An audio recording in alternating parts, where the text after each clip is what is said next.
desecrate my shrine. My church is the water, my home is underneath the shady pines. Don't underestimate the spine, a poor man's back when it's against the wall and his future's black. One man's story. I was charged with manufacturing and distribution, and I was sentenced for 25 years, and they suspended everything but 36 months. And cover up your tracks. Go away, child, and don't look back.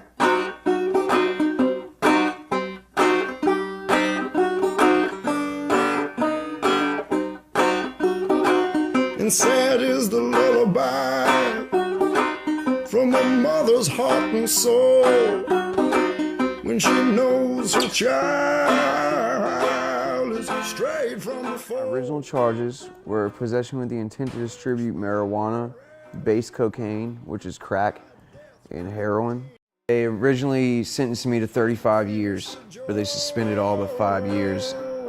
Fate began, and all that static in the attic, that's just an old drunk ghost, and his chains are rattling, but his end. In 1995, I received a 20-year sentence. I was facing life. Counts was conspiracy to possess with intent to distribute a controlled substance, and possession with intent to distribute a controlled substance. But I stayed for the love, and one man's story is another man's shame. I ain't bound for glory, no, I'm bound for flames. Oh, coming up, I came up in a single-parent home. My father was in the Vietnam War, and when he came back from that war, he was mentally damaged. So my father was homeless all my, majority of my life that I can remember. I don't even have a relationship with my father. Last time I seen my father, I was maybe 6 years old, of my memory of him. And my mom, she raised me and my brother by herself, and she ended up dating a drug dealer and became addicted to heroin.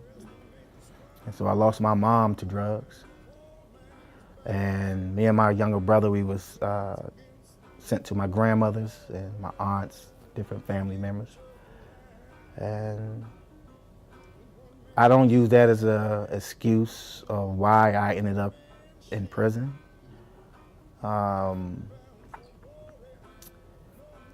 Like I said, when I came up, I was into music. I was a drummer, and music was my love. And when I had the opportunity to get in the music industry, I didn't let go of my associates that was doing the bad things in the neighborhood. And that's what happened, pretty much. It's guilty by association. You can lose your life by hanging with the wrong people.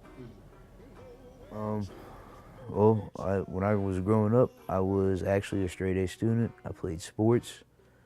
I did my chores, I did my homework, did what I was supposed to. And then my mother was diagnosed with lupus, and my father and her weren't getting along very well, which led to my father working all the time, so he was never around.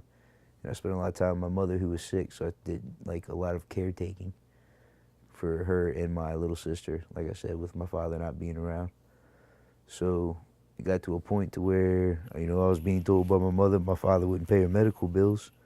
So I began selling her drugs like she asked me to, prescription pills and whatnot, to make money for her to use for, as she said, medical bills. When I first started selling, I was probably about 8, but I didn't officially get into it until I was about 10. And then by 12, I won't say that I had the drug game down, but I was pretty well known, playing Pokemon, but yet selling drugs to people who were 40 years old and whatnot. When they found me, I was overdosed and dead I was only 16 years old. I wasn't so scared of my life. You see all those prison movies and everything and all that shit. All I could think was, I'm gonna be raped and stabbed and some more shit. I'm a little scrawny white boy, and it was scary as hell, you know? And on top of it, it wasn't like fighting was my strong suit at the time. You know, I was a kid, you know? My name is Corporal Ryan Taylor. I'm a correctional officer, and I work in the classification unit, and also I'm a reentry coordinator. Generally I prepare them for reentry while they're incarcerated, and then we have additional resources that will help them on the outside. We have what's called a STARS program. It stands for Successful Transitioning and Reentry Skills, and that's a program basically for inmates that are being released within the next 60 days. And the program covers, writing skills, financial management, mentoring, and it's just a lot of different programs all tied into one. The STARS program, they assisted me as far as teaching me and learning and helped me be a better person. But the program itself in the jail, in my opinion, does not help people on the outside. I have felonies, and though I did they have a program that's called being federally bonded. When you're federally bonded, that's when the state has insurance on you as a felon. So whether you steal, break, or do something at work that you're not supposed to, the state will insure that company money or some kind of payback guarantee. The STARS program itself, with me doing it, helped me out not once on the outside, even after I've done the follow-ups and the people, and they always said it's not who you know, but who knows you. And even when people know you, it doesn't always work out.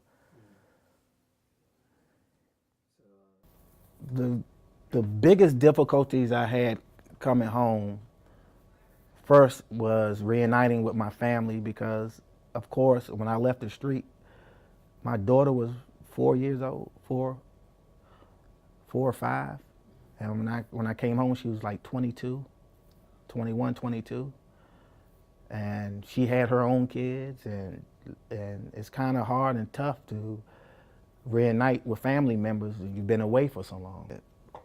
Another hardship a person coming home from prison will have that I personally ran into is getting a job.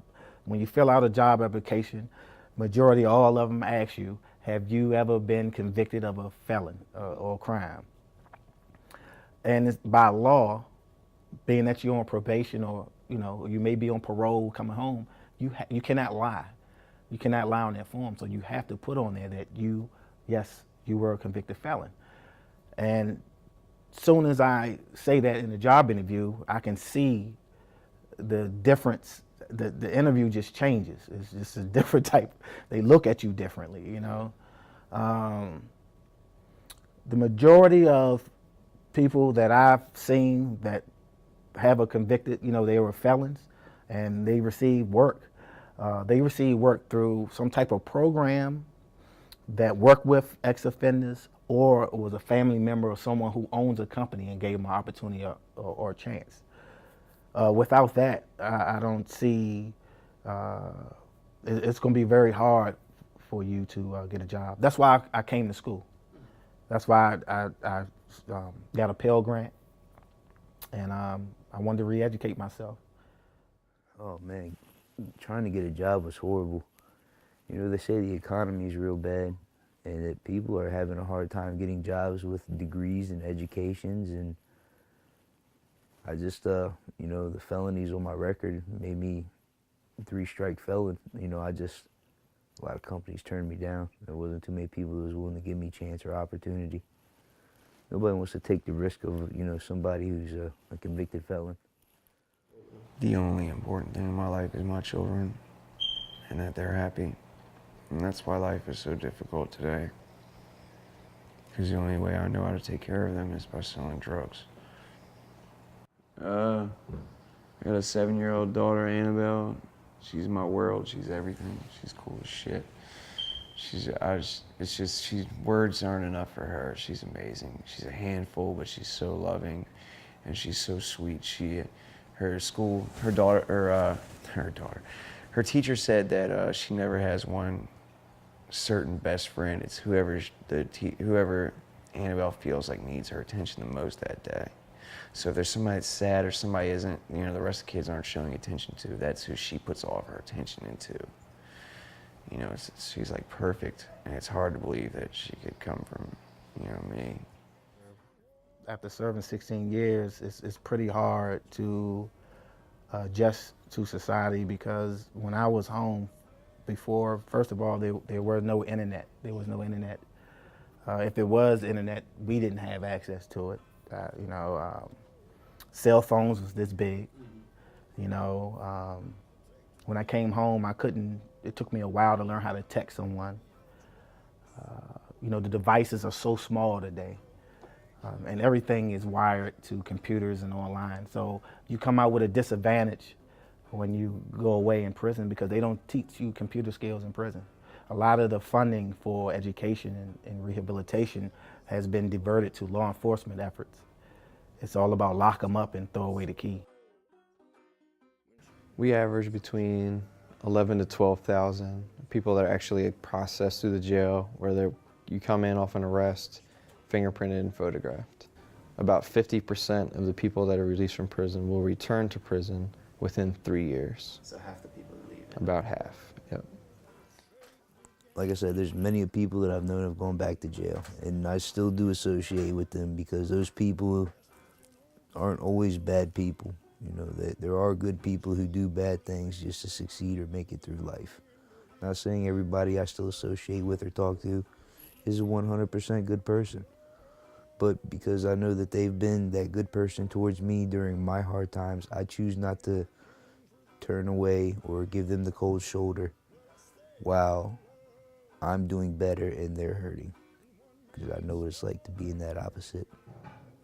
I want to wake up in the morning, I want to go to work, I want to work hard and make decent money to take care of my family, where my kids can look up to me and, you know, want to be like me and not worry about losing me every day. And Stacy not always worried about whether or not I'm going to be in jail or not. You know, I want to be normal, and I want to be something other people could look up to. The ultimate measure of a man isn't where he stands in times of comfort and convenience, but in times of challenge and controversy. Don't desecrate my shrine.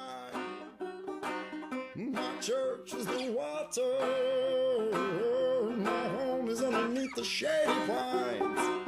Don't underestimate the spine.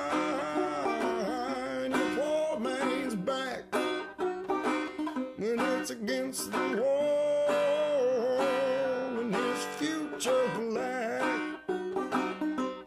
One man's story is another man's shame.